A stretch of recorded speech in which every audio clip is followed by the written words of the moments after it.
The woman in my husband's phone was wearing my anniversary gift, the diamond necklace he told me he forgot to buy. There it was, sparkling on her neck, in a photo time-stamped on our 26th wedding anniversary. That was the night he said he had to close a deal. Turns out, he did close a deal, just not a business one. For 18 months, my husband hid a mistress, a secret condo, and $4.2 million in offshore accounts. He thought I was just a housewife, too stupid to notice, too weak to fight back. He was wrong. When I confronted him, he did not apologize. He laughed. He said, "I built an empire. You built a scrapbook. Who do you think wins in court?"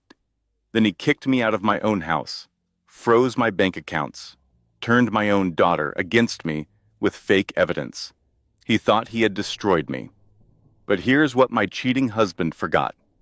I used to be an accountant, and accountants always find the receipts. What happened next shocked everyone, including him.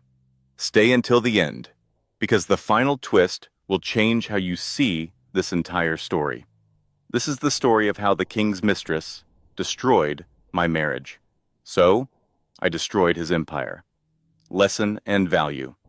Here's the truth this story teaches us. The quietest woman in the room is often the most dangerous.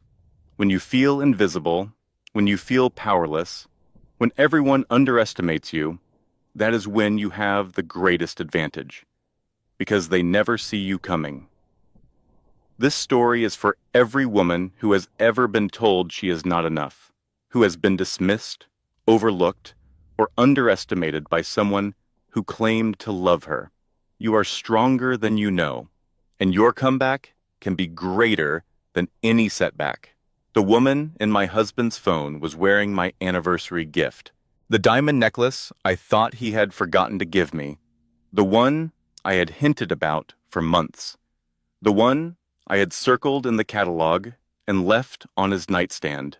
There it was, sparkling against her tanned collarbone, in a photograph time-stamped on our 26th wedding anniversary. That was the night Richard said he had to close a deal. Turns out, he did close a deal. Just not a business one. My name is Margaret Coleman. My friends call me Maggie. My husband calls me Mags when he remembers I exist, which lately has not been often. And this is the story of how I lost everything: my marriage, my home, my children's trust, and nearly my sanity. But here is what my husband did not count on. I am an accountant, and accountants always find the receipts. It started on a Sunday evening in late September, the kind of golden Connecticut afternoon that makes you believe in the lie of the perfect American life. I was clearing dinner dishes, pot roast and mashed potatoes, Richard's favorite. He had barely touched it, too busy checking his phone under the table like a teenager hiding from his parents. I had noticed, of course, I had been noticing for months. The gym membership he suddenly needed at 52 years old. The protein shakes, cluttering our refrigerator, when this was a man who once called salad rabbit food. The business trips that seemed to multiply like rabbits themselves. But I said nothing. I had spent 26 years saying nothing. Richard left his phone on the kitchen counter when he went to use the bathroom. It was not locked. Why would it be? I was just Maggie, his wife, the woman who made his pot roast and ironed his shirts and smiled at his business partners. I was not a threat. I was furniture. The screen lit up with a text notification. I glanced at it, not snooping, just a reflex, a photograph, a woman, and around her neck, catching the light like a cruel joke, my necklace. My hands moved before my brain caught up. I picked up the phone. I scrolled, and my entire world collapsed in the space of 30 seconds. Her name was Vanessa Blake. She was 34 years old, which I learned from her Instagram profile. That Richard had apparently been stalking for 18 months. She worked at his company, executive assistant. Of course she was. The texts went back a year and a half. 18 months of lies. I cannot wait to see you tonight, baby. The wife thinks I am in Boston. The wife. Not Maggie. Not even she. Just the wife. Like I was a piece of furniture he had to work around, I scrolled further. Photographs of them at restaurants I had never been to. Hotel rooms in cities where he claimed to have meetings. Her in lingerie, in his shirt, in my necklace. Always my necklace. And then I found the condo. A text from 3 months ago. The new place is ready. Victory Holdings, LLC. Our little secret. Victory Holdings. He had named his love nest after winning, as if cheating on his wife of 26 years while she clipped coupons was some kind of championship. I heard the bathroom door open. I placed the phone back exactly where it was. I finished the dishes. I said goodnight to our daughter Caroline, who was visiting for the weekend. I kissed Richard on the cheek, and I nearly vomited from the contact. Then I went to our bathroom, locked the door, slid down against the cold tile, and shattered into 1,000 pieces. I did not cry. I could not cry. It was like the tears were frozen somewhere deep inside me, blocked by a wall of ice that had formed the moment I saw that necklace. I sat there for an hour, maybe 2, long enough for Richard to fall asleep, his snores rumbling through the door like nothing was wrong. Because for him, nothing was wrong. He had his wife at home, his mistress downtown, and a shell company to hide it all. He had everything. I had nothing except the beginning of a plan.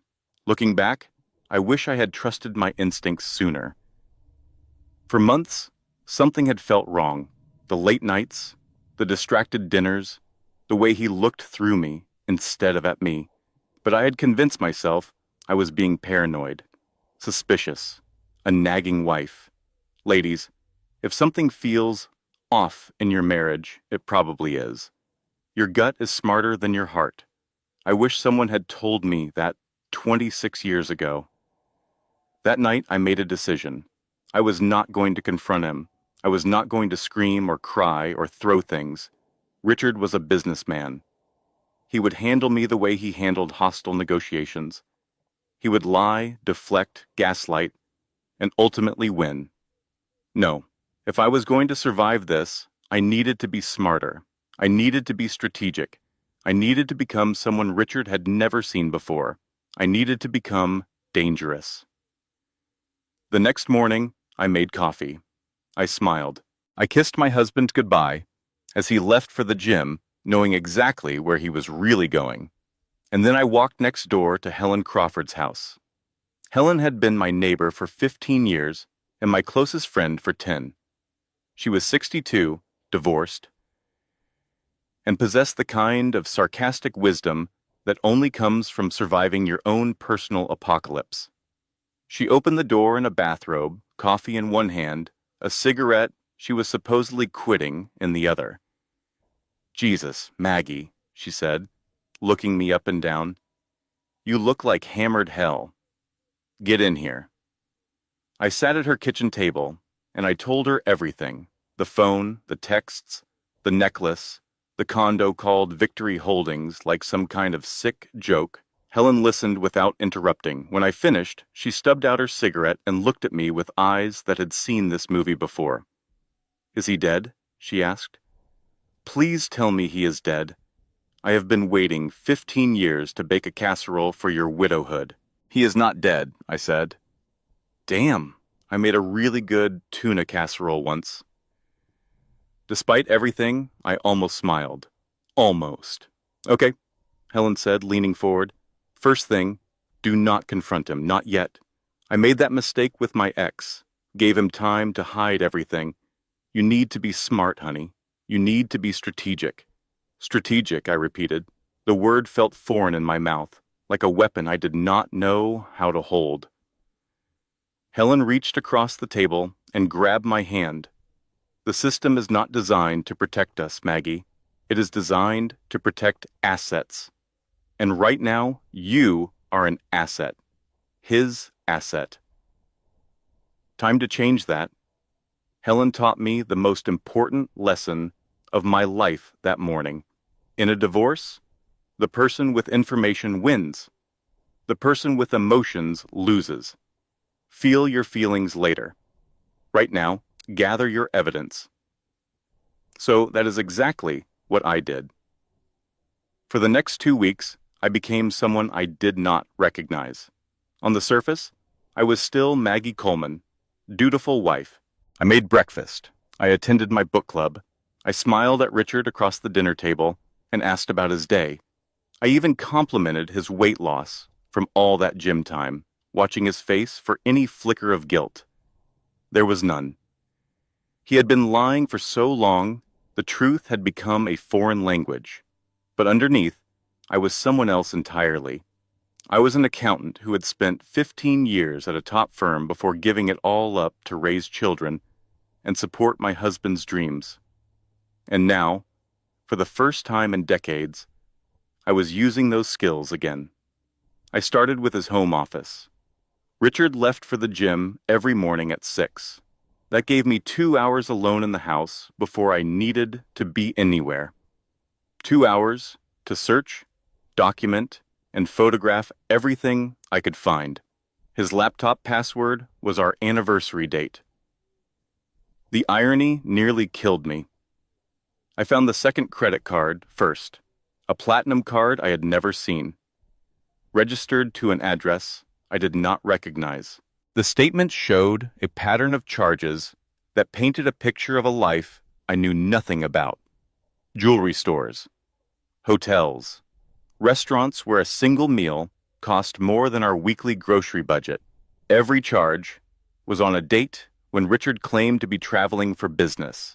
I documented everything. Screenshots saved to a new email account I created specifically for this purpose. Maggie Recipes, 2024@gmail.com. Something boring, something he would never think to look for, because apparently I was already cooking up something. The condo was next. Victory Holdings, LLC. I traced it through public records, following the paper trail like breadcrumbs through a dark forest. The LLC was registered to another LLC, which was registered to yet another. A tangled web designed to be impenetrable.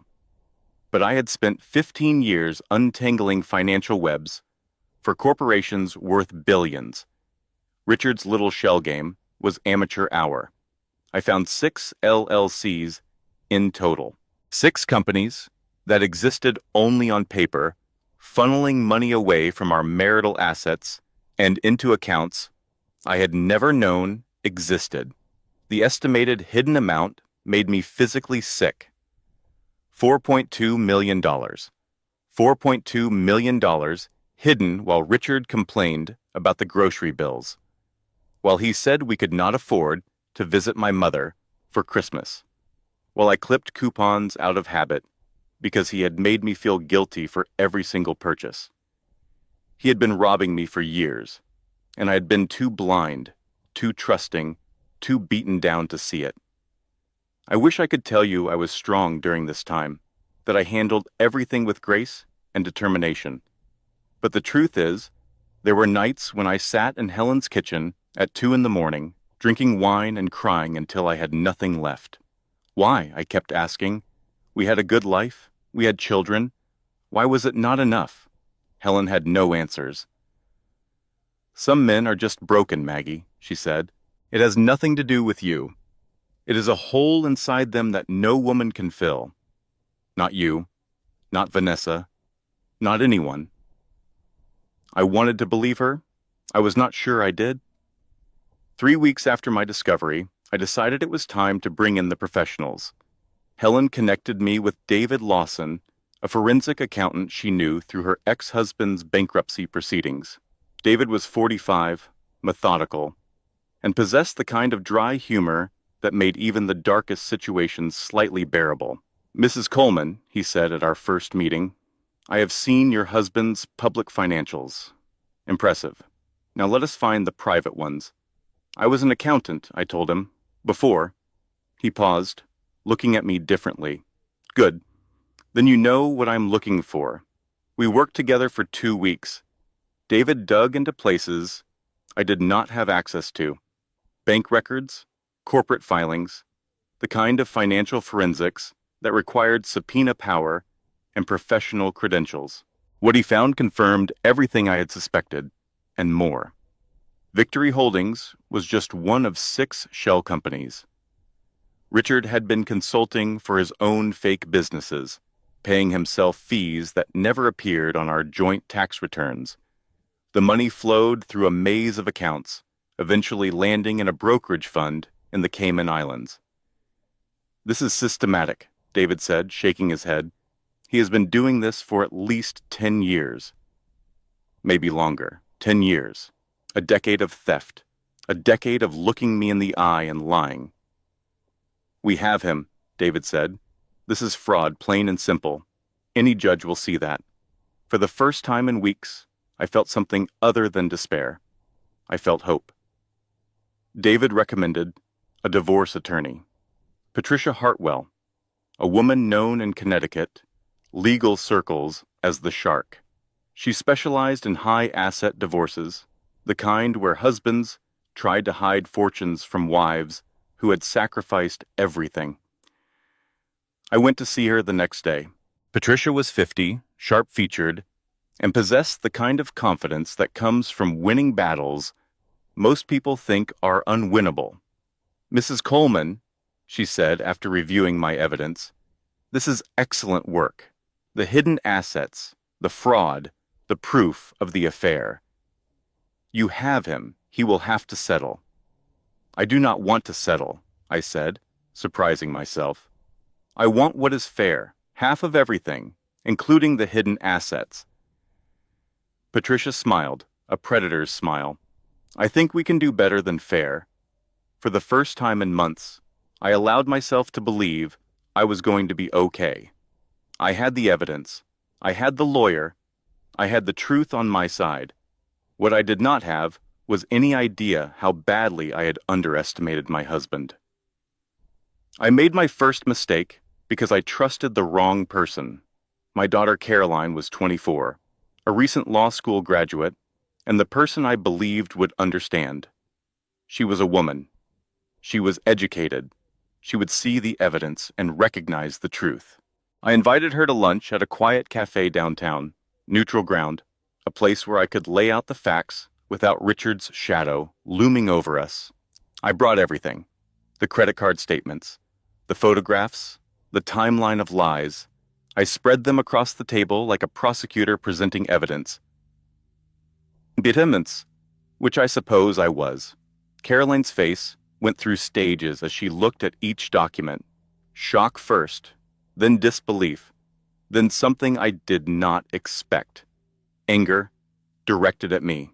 "Mom," she said, her voice cold, "where did you even get these? Were you spying on Dad?" "I found them," I said. "Caroline, he has been cheating for over a year. There is a woman named Vanessa. He bought her a condo. He gave her my anniversary necklace." Caroline pushed the papers away. "Dad works 80-hour weeks to give us everything, and you are going through his phone like some paranoid housewife? Did you ever think maybe there is an explanation?" "An explanation?" I was stunned. "Caroline, there are photographs, texts, hotel receipts," but she was not listening. Her face had hardened into something I barely recognized. "Maybe if you had paid more attention to him instead of your book clubs and garden committees, he would not have needed—" She stopped herself, but the damage was done. "Needed what?" I whispered. "I am sorry, Mom. I just need to hear his side." She stood up, grabbed her purse, and walked out of the cafe without looking back. I sat there for a long time. The coffee went cold. The documents sat in front of me, suddenly feeling less like evidence and more like accusations. Around me, the world continued. People laughing, eating, living their normal lives. I could not breathe. My daughter, my baby girl, the one I had driven to ballet practice and volleyball games and prom, the one whose tears I had dried after every heartbreak. She had looked at me like I was the villain. I was not the betrayed wife. I was the suspicious nag who had driven her poor, hard-working father away. Here is something I learned the hard way. Your children are not your allies. Not at first. They have their own relationship with your spouse, their own fears, their own denial. Do not make them choose. Do not put them in the middle, even when it breaks your heart, especially then. I should have waited. I should have let Patricia handle everything through proper channels. Instead, I had handed Richard a weapon, and he used it that very night. He was waiting when I got home, sitting in the living room, in the dark, like something out of a horror movie. I knew instantly that Caroline had called him. "So," he said, "you have been snooping." I considered lying, denying, but what was the point? He already knew. "You have been cheating," I said. "I have been providing."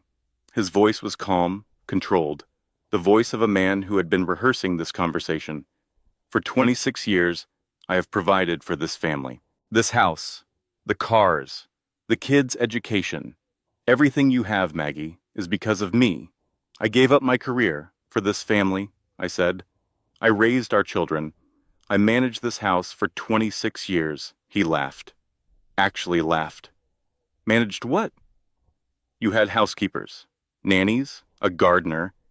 You managed lunch reservations. The cruelty of it took my breath away. 26 years of my life, dismissed in a single sentence." Richard stood up and walked toward me. He did not touch me. He did not need to. His presence alone was enough to make me feel small. "Here's what is going to happen, Maggie. You are going to stop this amateur detective nonsense. You are going to smile at the Henderson party next week, and we are going to continue exactly as we have been. And if I do not?" He leaned in close enough that I could smell his cologne, the same cologne that probably still lingered on Vanessa's sheets. "If you try to divorce me, I will bury you. I built an empire. You built a scrapbook. Who do you think wins in court?" He walked out, got in his car, drove away. I stood alone in my beautiful kitchen, the kitchen I had designed, the kitchen where I had fed my family for 2 decades, and I felt like a stranger in my own life. That night, I slept in the guest room. Not because he told me to, because I could not stand to lie next to a stranger wearing my husband's face. But here's the thing Richard did not understand. He had just made his second biggest mistake. His first was cheating. His second was threatening me, because the woman who made pot roast and smiled at dinner parties, she was gone. In her place was someone new, someone angry, someone dangerous, someone who was just getting started.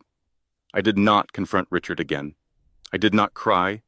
I did not beg for explanations or closure or any of the things a wife is supposed to want when her husband betrays her.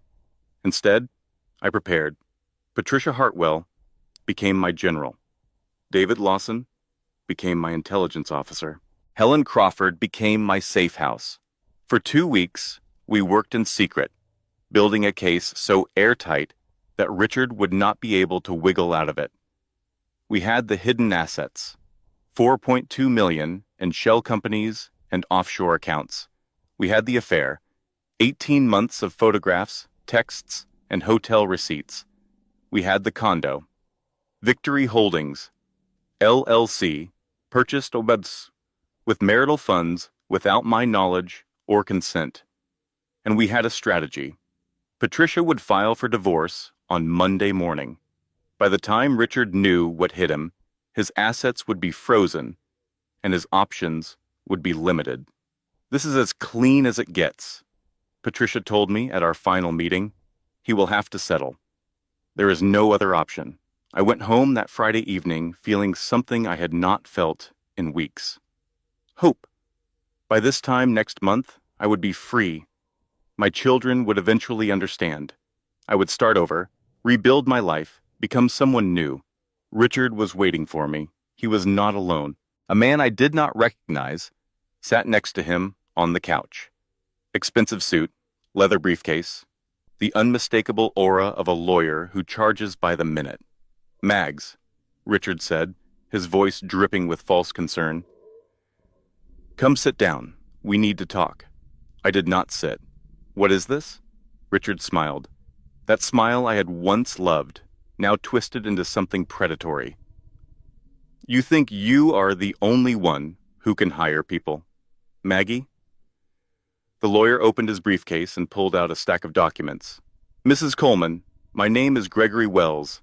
I represent your husband in the matter of Coleman versus Coleman." Coleman versus Coleman. He had already filed. I reached for the papers with hands that trembled despite my best efforts to stay calm. The first page hit me like a physical blow.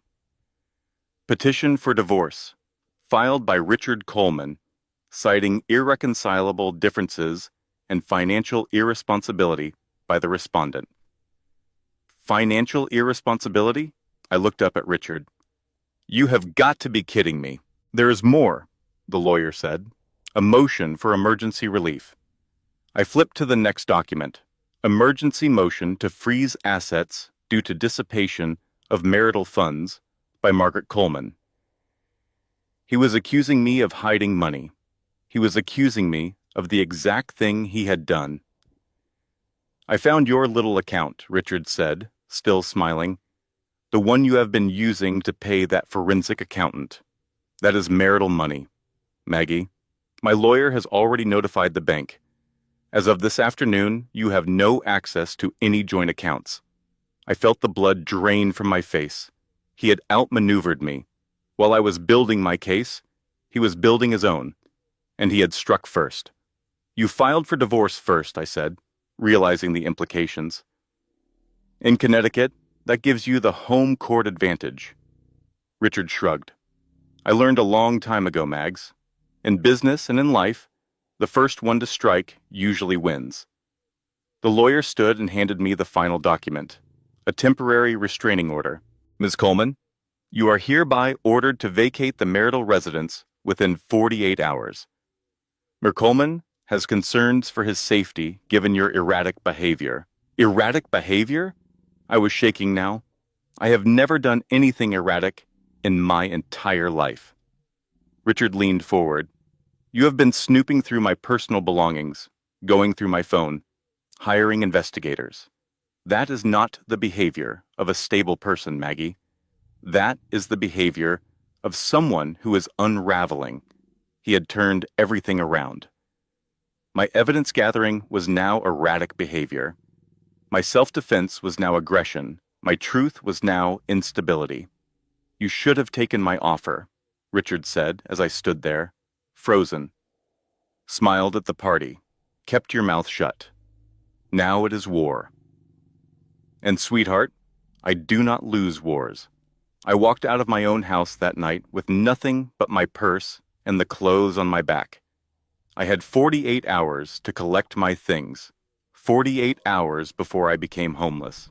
I drove to Helen's house in a daze. She opened the door, took one look at my face, and pulled me inside without a word. "He beat me to it," I said, collapsing onto her couch. "He filed first. He froze the accounts. He is kicking me out of my own house." Helen poured 2 glasses of wine, large ones. "That son of a bitch. I have nothing, Helen. I have $47 in my wallet. I cannot access any money. I cannot even afford a hotel."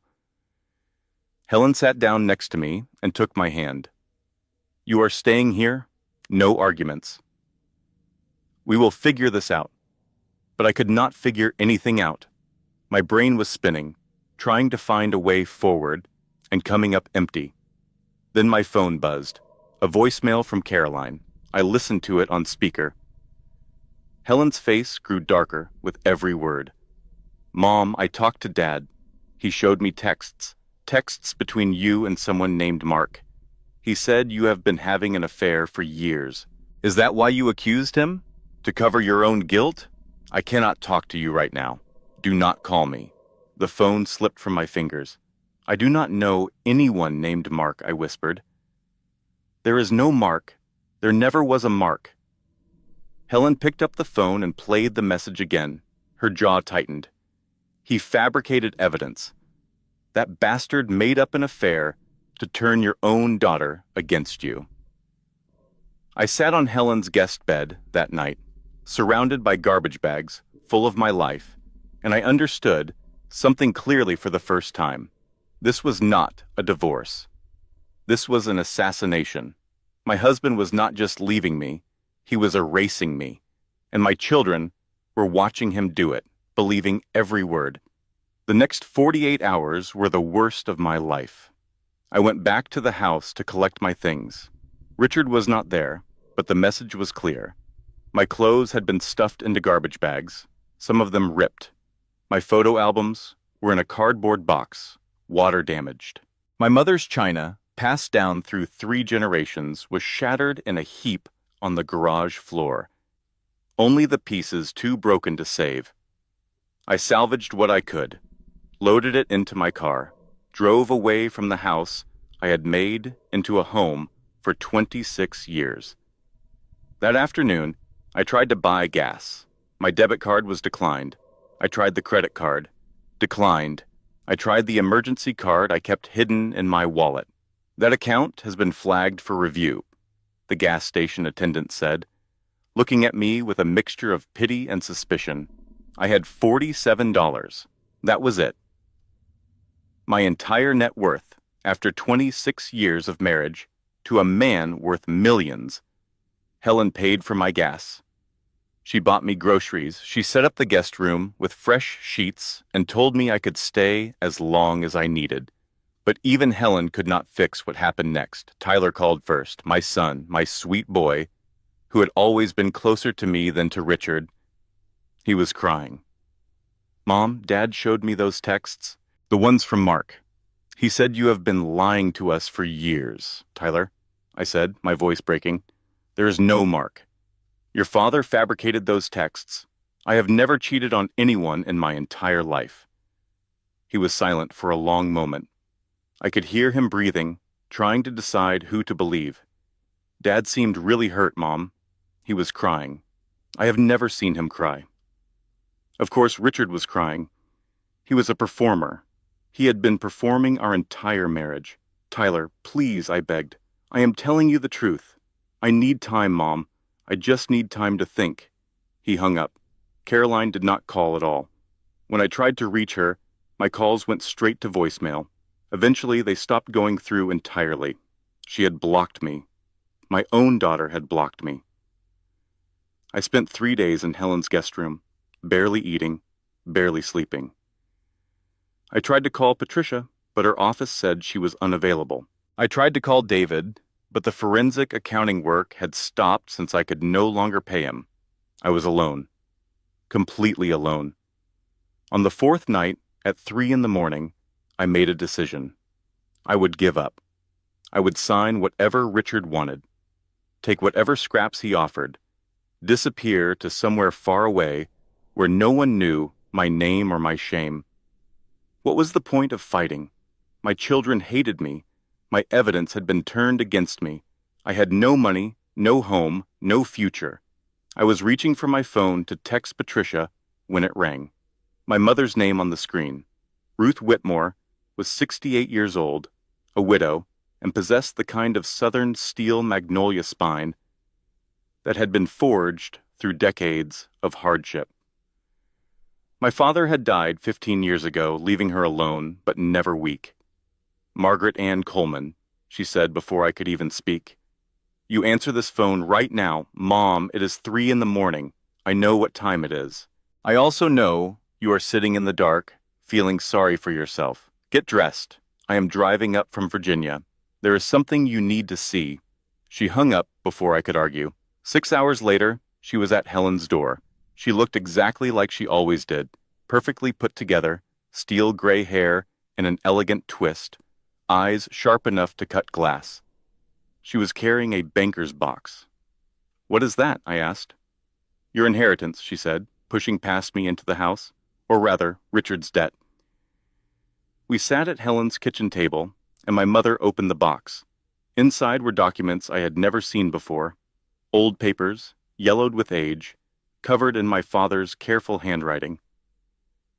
When your father died, Ruth said, I went through everything. Every file, every drawer, every box in the attic. And I found these. She pulled out a single document and placed it in front of me. It was a promissory note, dated 1999, 25 years ago. I read it 3 times before the words sank in. Richard had borrowed $50,000 from my parents to start Coleman Development Corporation, the company that had made him rich, the company that he claimed he built with his own hands. He had never paid it back. But that was not the important part. The important part was a clause at the bottom, written in my father's precise legal language. If the loan remains unpaid after 5 years, the lender may convert the debt to equity at a rate of 15% of the company's total value. I looked up at my mother. This says we own 15% of Coleman Development. Your father was a clever man, Ruth said. He never trusted Richard, made him sign this with a conversion clause, knowing Richard would never pay it back. And he never did. By the terms of this note, your father, and now you as his heir, owns 15% of Coleman Development Corporation. Before any marital division, 15% of a company worth tens of millions of dollars. Mom, I whispered, why did you not tell me before? Ruth's eyes were fierce. Because I was waiting to see if you would fight. A lot of women do not, Margaret. They take the easy path, accept the scraps. But you are not giving up. I can see it in your eyes. Now you have something to fight with. She was right. I was not giving up. Not anymore. Sometimes the thing that saves you was there all along, waiting for you to be ready. My father, gone 15 years, was still protecting me from beyond the grave. I picked up the promissory note and held it like the weapon it was. Time to go to war. Patricia Hartwell's office became our war room. It was not fancy.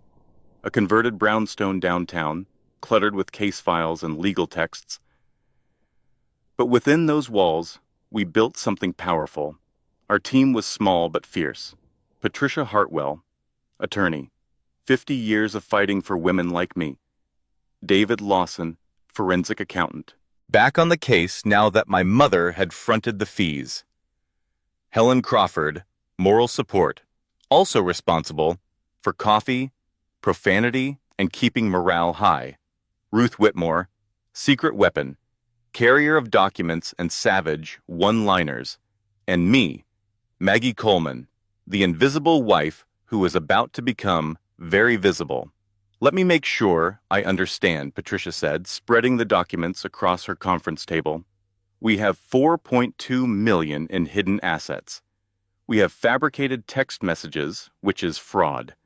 We have the promissory note, which gives you a 15% equity stake before any division. And we have proof that Vanessa Blake was employed at his company when the affair began. That last part was new. David had discovered it during his forensic deep dive. Vanessa had been Richard's executive assistant. Their affair had started within months of her hiring. In legal terms, Patricia explained, this creates potential liability for sexual harassment. Even if it was consensual, the power dynamic between a CEO and his assistant makes it problematic. His board of directors will not be happy. So what do? I asked. We expose him. Patricia's smile was sharp. His board will not appreciate the hidden accounts, that is potential shareholder fraud. His business partners will not appreciate the mistress on payroll, and the family court judge? She really will not appreciate the fake texts. Helen leaned forward. So we are going to destroy him financially, professionally, and personally? That is the plan. Helen sat back with a satisfied grin. God, I love this country. For the next 2 weeks, we prepared. Patricia filed motions to unfreeze my assets, citing Richard's fraud. David compiled evidence of the hidden money, complete with charts and timelines that even a jury could understand. Ruth provided the promissory note, notarized and authenticated. and Tyler provided the final piece. He showed up at Helen's house one evening, looking nervous, but determined. He had not spoken to me in 2 weeks. I had assumed he had chosen his father's side. I was wrong. "Mom," he said, "I need to show you something." He pulled out his laptop and opened a series of screenshots. Phone records, metadata, technical information that looked like gibberish to me. "Those texts," he said, "the ones Dad showed us, the ones from Mark." I did a reverse lookup on the phone number. They were not sent from your phone, Mom. They were created on a burner app and sent from an anonymous number. The account was created 3 weeks ago. While you and Dad were already divorcing, the fabrication was recent. Richard had not been holding on to evidence of a fake affair. He had created it specifically to turn my children against me. "How did you find this?" I asked. Tyler shrugged. "Dad is still on my phone plan. I can see the account activity. When those texts showed up, they did not match anything in the actual phone records. So, I dug deeper. I pulled my son into a hug. Why? Why would you check?" He hugged me back. "This boy who is becoming a man. Because you are my mom, and I know you. You cannot even lie about liking Aunt Ruth's fruitcake." My mother snorted from across the room. I knew she hated that fruitcake. I had one ally now. One child who believed me. It was not everything, but it was something. The question remained. What about Caroline? "She is not answering my calls," I told Patricia. "Richard has completely turned her against me." Patricia nodded. "She is an adult. We cannot force her to see the truth, but we can present the evidence. If she is half the lawyer she claims to be, she will recognize fabrication when she sees it. And if she does not?" Patricia looked at me with something like compassion. "Then you have to be prepared to win this case without her, even if it means watching your daughter testify against you." I was not prepared for that. I did not know if I ever would be, but I was prepared to fight for myself, for my future, for the truth. The hearing was set for Monday morning. Judge Barbara Thornton presiding, a woman known for protecting exploited spouses and having zero tolerance for fraud. We had 3 days. 3 days to finalize our evidence, 3 days to rehearse our arguments, 3 days to prepare for the fight of my life. On Sunday night, I made a decision. I was going to see Caroline one last time, not to beg, not to manipulate, but to tell her the truth and let her decide. She deserved that much. I just hoped she would listen. Caroline's apartment was in a converted warehouse downtown. Modern, expensive, the kind of place a young professional lives when her father is paying the rent. I stood outside her door for a long time before I knocked. Part of me wanted to turn around, to spare myself the rejection I was almost certain was coming, but I had spent 26 years avoiding difficult conversations. Look where that had gotten me. I knocked. The door opened. Caroline's face went from neutral to hostile in half a second. "Mom, I cannot do this right now. I am not here to change your mind," I said. "I am here to tell you the truth. One time, then you decide." Something in my voice must have reached her. She stepped back and let me inside. Her apartment was beautiful and sterile, all clean lines and neutral colors. No personal photographs, no warmth, just like Richard's office. I sat on her couch and placed an envelope on the coffee table. "Your father told you I stole your trust fund," I began. "Here is the bank record showing your grandmother's money went directly into an account with your name on it, untouched." He lied. Caroline did not touch the envelope. She stood with her arms crossed, waiting. "He told you I had an affair. Here is the metadata proving those texts were created on a burner app 3 weeks ago while we were already divorcing. Your brother found it." He lied. She still did not move. "He told you I was a bad mother." I took a deep breath. "Ask yourself, Caroline, who drove you to every practice? Who stayed up with you during bar exam prep? Who held your hand after your first heartbreak? That is not fair, Caroline said, her voice thick. You cannot just show up here and try to manipulate me with guilt. I am not trying to manipulate you. I am asking you to look at the evidence, like the lawyer you are, and draw your own conclusion. I stood up and walked toward the door. Your father is a good businessman, I said. He built something real, but he is not a good husband. And right now, he is using you to hurt me. That is not what good fathers do. I stopped at the door and looked back at my daughter, my firstborn, the baby I had held in the delivery room, crying with joy. I love you, Caroline, no matter what you decide tomorrow. That does not change. I left the envelope on the table. Evidence, truth. The only weapons I had. I walked out of her apartment, not knowing if I would ever walk back in. That night, I did not sleep. I lay in Helen's guest room, staring at the ceiling, running through every possible scenario. Caroline testifies against me. Caroline does not show up at all. Caroline walks in and supports her father. I had prepared for all of them. But preparing and accepting are two different things. At 5 in the morning, I gave up on sleep. I got dressed in the simple blue dress Patricia had helped me choose. Professional, dignified, the dress of a woman who has nothing to hide. Helen drove me to the courthouse. Ruth sat in the back seat, clutching her banker's box of documents like a soldier clutching ammunition. Whatever happens today, Helen said as we pulled into the parking lot, you have already won. You stood up. You fought back. That is more than a lot of people ever do. I wished I felt like a winner. Instead, I felt like I was walking into my own execution. The courtroom was smaller than I expected. Wood-paneled walls, fluorescent lighting, an American flag hanging limply in the corner. This was where my 26-year marriage would be dissected and divided. Richard was already there, Armani suit, legal team of 4. He looked confident, relaxed, like a man who had already won. When he saw me, he smiled. That same predatory smile from the night he threatened me. I did not smile back. I sat at my table with Patricia, David, and my boxes of evidence, and I waited. Judge Barbara Thornton entered at 9 a.m. sharp. She was 58 with steel gray hair and the kind of face that suggested she had heard every lie ever told in a courtroom. We are here in the matter of Coleman versus Coleman, she said.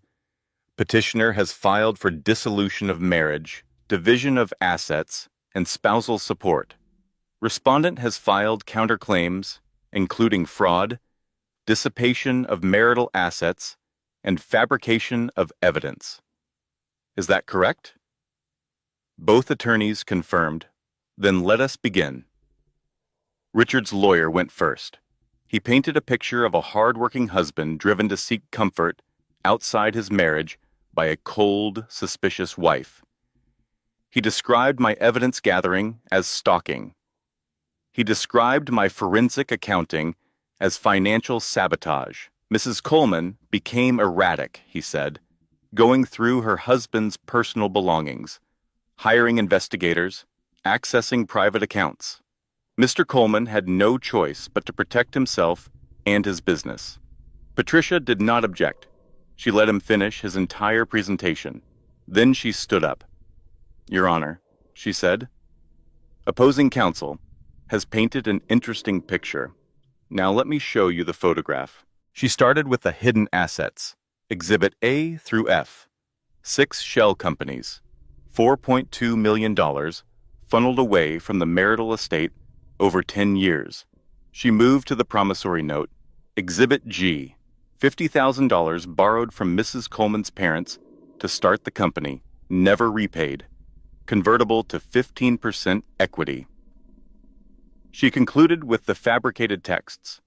Exhibit H, metadata, proving the affair accusations against Mrs. Coleman were created 3 weeks ago using a burner app from an anonymous account. Your Honor, Patricia said, her voice ringing through the courtroom. Mr. Coleman did not just hide assets. He fabricated evidence. He weaponized his own daughter against her mother using lies. This is not a divorce dispute. This is fraud. And we request sanctions, an unequal division in favor of Mrs. Coleman, and referral to the state attorney's office for potential criminal prosecution. The courtroom was silent. Richard's face had gone pale. His lawyers were whispering frantically, but Patricia was not done. We also call Vanessa Blake to the stand. The courtroom doors opened. Vanessa walked in, looking like she would rather be anywhere else in the world. She had been subpoenaed. She had no choice. She took the stand, swore to tell the truth. Patricia approached her slowly. Ms. Blake, how long have you been in a relationship with Richard Coleman? Vanessa glanced at Richard. He was staring at her with something like warning in his eyes. About 18 months, she said quietly. And during that time, did Mr. Coleman ever ask you to help him with anything unusual? Anything related to his wife? Vanessa hesitated. Then something shifted in her face. A decision made. He asked me to help him create fake text messages, to make it look like his wife was having an affair with someone named Mark. The courtroom erupted. Richard's lawyers jumped to their feet. The judge banged her gavel. Order, Judge Thornton commanded. The witness will continue. He told me it was the only way to protect himself, Vanessa said, tears streaming down her face. He said his wife was trying to destroy him. I believed him. I wanted to help. Patricia nodded. And did Mr. Coleman ever tell you why he stayed married so long? Vanessa wiped her eyes. He said divorce was too expensive. He said it was cheaper to keep her. The words hung in the air. Cheaper to keep her. 26 years of marriage, reduced to a cost-benefit analysis. I did not cry. I did not react. I just sat there, finally hearing out loud what I had always suspected. I had never been a wife to Richard. I had been an expense. The courtroom doors opened one more time. Caroline walked in. She walked past her father without looking at him. She sat down behind me. I read the evidence, Mom, she whispered. I am sorry. I am so sorry. I took my daughter's hand and held it tight. Judge Thornton called a 30-minute recess after Vanessa's testimony. I spent it in a small conference room with Patricia, trying to process what had just happened. Caroline sat with us. She could not stop apologizing. He was so convincing, Mom. The tears, the texts, everything. I should have known. I am a lawyer. I should have asked more questions. You trusted your father, I said. That is not a crime, but I did not trust you. Caroline's voice broke. My own mother, I took his side without even listening to yours. Patricia interrupted gently. Mrs. Coleman, we need to discuss what happens next. The judge is going to rule today. Based on what we have presented, I expect a favorable outcome. But Richard's attorneys are going to push for a continuance. Try to delay. Let them try, Ruth said from the corner. That judge has seen enough. She was right. When court resumed, Richard's lawyers made a motion to postpone pending further investigation of Mrs. Coleman's evidence. Judge Thornton denied it in under 30 seconds. I have seen more than enough evidence to make a ruling today, she said. And frankly, I have seen more than enough attempted manipulation from the petitioner. Richard tried to stand, to object, to do something. His lead attorney physically held him back. The judge continued. In 22 years on this bench, I have seen spouses lie, cheat, and hide assets. But I have rarely seen such a systematic campaign of financial fraud and emotional manipulation. She turned to look directly at Richard. Mr. Coleman, you have shown contempt for this court, for your wife, and for the truth. You hid millions of dollars from your marital estate. You fabricated evidence to turn your children against their mother. and you used your position of power to conduct an affair with an employee while gaslighting your wife into silence. The court finds in favor of Mrs. Coleman. She began listing the rulings. Each one was a body blow to Richard. 70% of all marital assets, including the recovered hidden funds. The 15% equity stake in Coleman Development, per the promissory note. Full ownership of the family home. All evidence of fraud forwarded to the state attorney's office for potential criminal prosecution. Additionally, Mr. Coleman is ordered to pay all of Mrs. Coleman's legal fees, forensic accounting costs, and a spousal support amount to be determined in subsequent proceedings. Richard's face had gone gray. His lawyers were already packing their briefcases, distancing themselves from a losing cause. The judge banged her gavel. Court is adjourned. I sat there for a long moment, unable to move. It was over. 26 years of marriage, 5 months of warfare, and it was finally over. Patricia squeezed my shoulder. "You did it, Maggie." Caroline hugged me from behind. "I am so proud of you, Mom." But I was looking at Richard. He was standing now, his lawyers gone, his supporters vanished. He looked smaller than I had ever seen him, deflated, the king without his crown. He walked toward me. The bailiff stepped forward, but Richard held up his hands. "You cannot do this," he said. His voice was hoarse. After everything I built, I stood up. I was surprised to find I was not shaking, not crying, not afraid. "You built it with my family's money, Richard, on the foundation of my labor, with the support of my sacrifice. I am just collecting what was always mine." He stared at me like he was seeing me for the first time. Maybe he was. I walked out of the courtroom with my daughter on one side and my mother on the other. Helen was waiting in the hallway with Tyler. "Well?" she demanded. "I won." Helen let out a whoop that echoed through the courthouse. Ruth dabbed at her eyes with a handkerchief. Tyler hugged me so hard he lifted me off my feet. I looked back through the courtroom doors one last time. Richard was sitting alone at the petitioner's table. His head was in his hands. I did not feel sorry for him. I did not feel vindicated either. I just felt tired. 26 years of tired. But underneath the exhaustion, something else was stirring. Something I had not felt in decades. Freedom. 6 months after the ruling, I stood on the porch of my home now, no longer ours, just mine. It was a cool spring morning. The roses were just starting to bloom, the ones I had planted 15 years ago when Richard said landscaping was a waste of money. They had survived his neglect. So had I.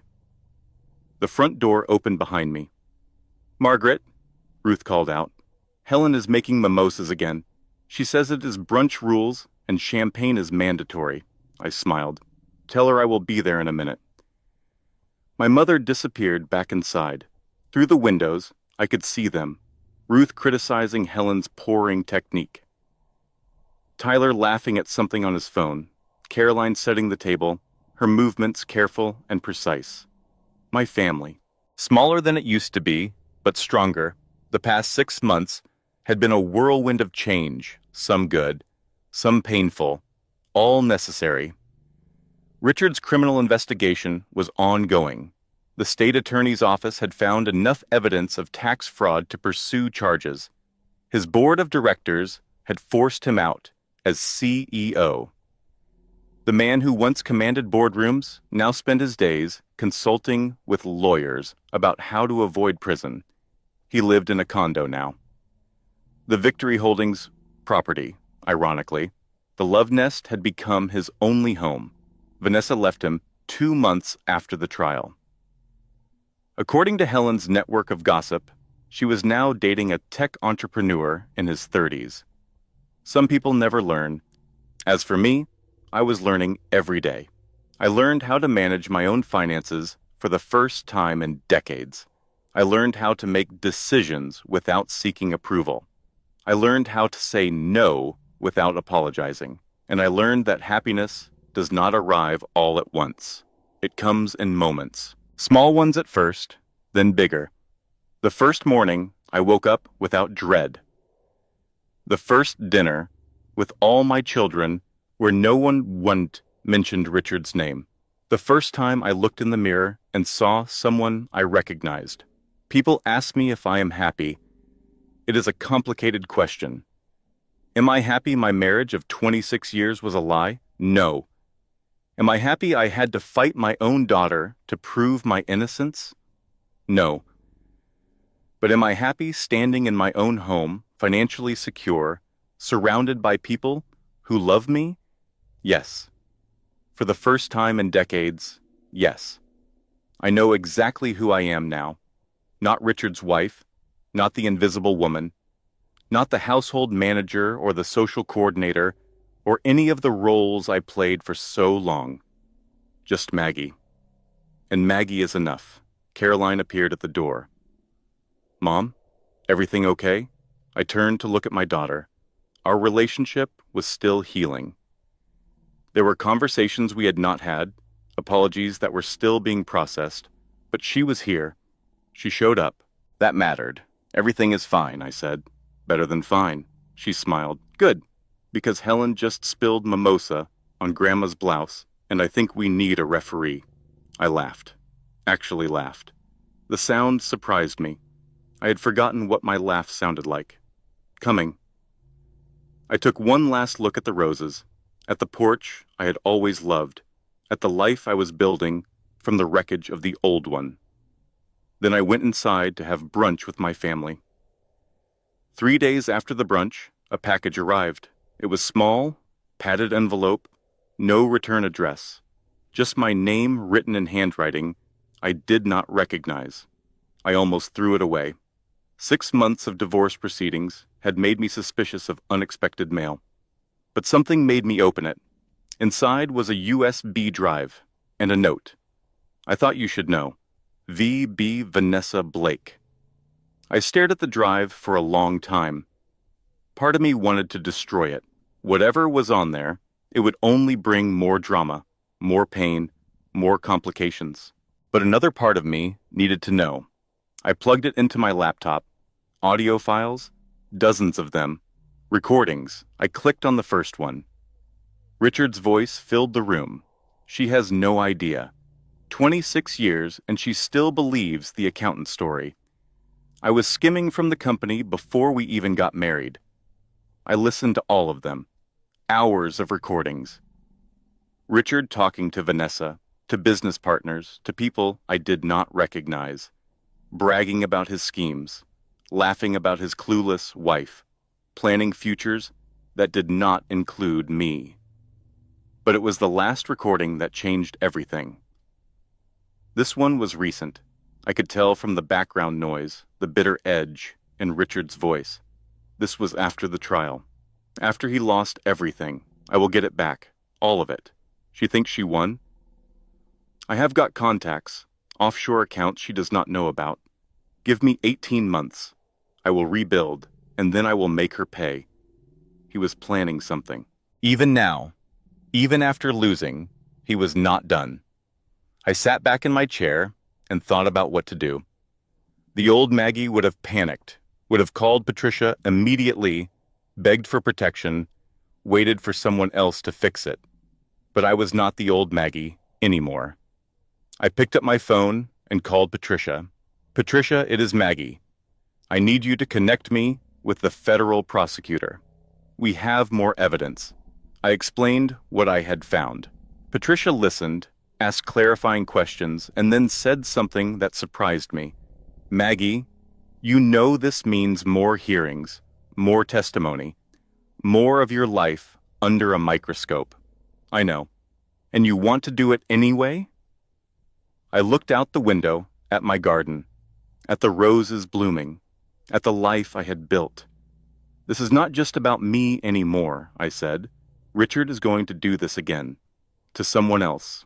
Some other woman who thinks she is safe, who trusts him, who has no idea what he is capable of. I paused. I have the power to stop him. So yes, I want to do it. There was a long silence on the other end. Then Patricia said, I will make the call, After I hung up, I sat in the quiet of my house and thought about everything that had happened: the discovery, the betrayal, the fight, the victory, and now another battle on the horizon. But here is the thing I have learned. You do not fight because you are guaranteed to win. You fight because some things are worth fighting for: your dignity, your future, your children's respect, and sometimes the women who come after you. The ones who will face the same predators, the same lies, the same systems designed to keep them small. Richard thought he was the king. He thought I was the pawn, a piece to be moved around the board, sacrificed when convenient. But here is the thing about chess that men like Richard never understand. A pawn that makes it all the way across the board does not just survive. She becomes a queen. And queens do not stop at winning one battle. They win the war. If this story moved you, if it made you feel something, then do me a small favor. Hit the like button. It takes 1 second, but it helps this story reach other women who need to hear it. Drop a comment below. Tell me, was Maggie too ruthless or not ruthless enough? I read every single comment. Share this with a friend who is going through something hard right now. Sometimes the right story at the right time can change everything. And if you want more stories like this, stories of strength, revenge, and women who refuse to stay silent, then subscribe to this channel and turn on notifications. Part 2 is coming. You do not want to miss what happens when Richard's offshore accounts get exposed. Closing statement. Thank you for staying until the end. Your time means everything to me. Remember, a pawn that crosses the entire board becomes a queen, and queens do not just win battles, they win wars. See you in the next story. Disclaimer: this content was carefully researched, developed, and manually edited by our team to deliver meaningful stories and valuable life lessons. We believe that every story should inspire, empower, and remind you of your own strength. Thank you for being part of this community.